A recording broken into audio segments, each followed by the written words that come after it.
میں نے خودکشی کے اسباب پر غور کیا ہے. جب آدمی کی نعمت کو زوال لگ جاتا ہے اور ذلت اور رسوائی کا جب اس کو اندیشہ ہو جاتا ہے نا، تو وہ سمجھتا ہے کہ میرے پاس سوائے خودکشی کے کوئی راستہ نہیں ہے. اس سے لمحے پہلے نارمل تھا یہ.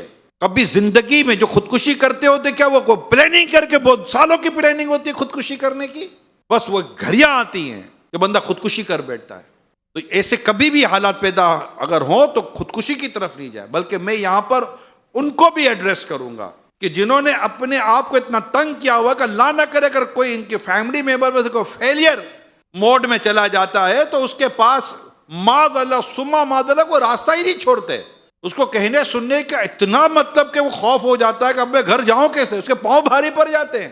بیوی کی باتیں سنوں، ماں باپ کی باتیں سنوں، بچوں کی باتیں سنوں. بچہ کہتا ہے ماں باپ کی باتیں سنوں، استاد کی باتیں سنوں، آفیسر کی باتیں سنوں، فلاں کی باتیں سنوں، اس کی باتیں سنوں، پولیس کی باتیں سنوں.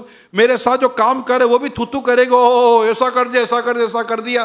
ثم معاذ اللہ ایسے حالات پیدا ہو جاتے ہیں کہ اب اس کی آنکھوں کے آگے اندھیرا آ جاتا ہے، سوائے خودکشی کو نظر نہیں آتا. کیا ہم اپنی سوسائٹی میں کوئی وسعت نہیں ہلا سکتے؟ کیا بچائیں لوگوں کو، ان کے لیے کوئی آپشن رکھیں، ان کے لیے کوئی گنجائش رکھیں، ان کے لیے کوئی اسپیس رکھے. پیارے صاحب بھائیو، وی آر ہیئر، ہم ہیں، نو ٹینشن. بچہ فیل ہو گیا نا تو کیا آگے امتحانات نہیں ہیں؟ اچھا کیا صرف پڑھائی رہے گی زندگی گزارنے کے لیے، کوئی اور راستہ نہیں ہے؟ نہیں پڑھ سک رہا، ایک ایگزامپل دے رہا ہوں، نہیں پڑھ سک رہا تو کیا جتنے بھی پڑھے لکھے لوگ ہیں وہی روزگار ہیں؟ نہیں. کیا بے پڑھے لکھے لوگ بے روزگار خالی گھوم رہے ہوتے ہیں؟ کیوں؟ خالی تعلیم ہی ہے کمانے کے لیے کہ ہنر کوئی شے نہیں؟ اور اتنا پریشر کر دیا، اتنا پریشر کر دیا کہ نوجوان خودکشیاں کر رہے ہیں صرف یہ پڑھائی میں فیل ہونے کی وجہ سے. ایسا کیا ایجوکیشن فوبیا لگ گیا ہمیں کہ ہم اپنے بچوں کو خودکشی کی طرف بھیج رہے ہیں، بچیاں خودکشیاں کر رہی ہیں. اور اگر خدا نخواستہ کو بڑی غلطی ہو گئی، اسپیس دیں، اپنی اولاد کو اسپیس دیں.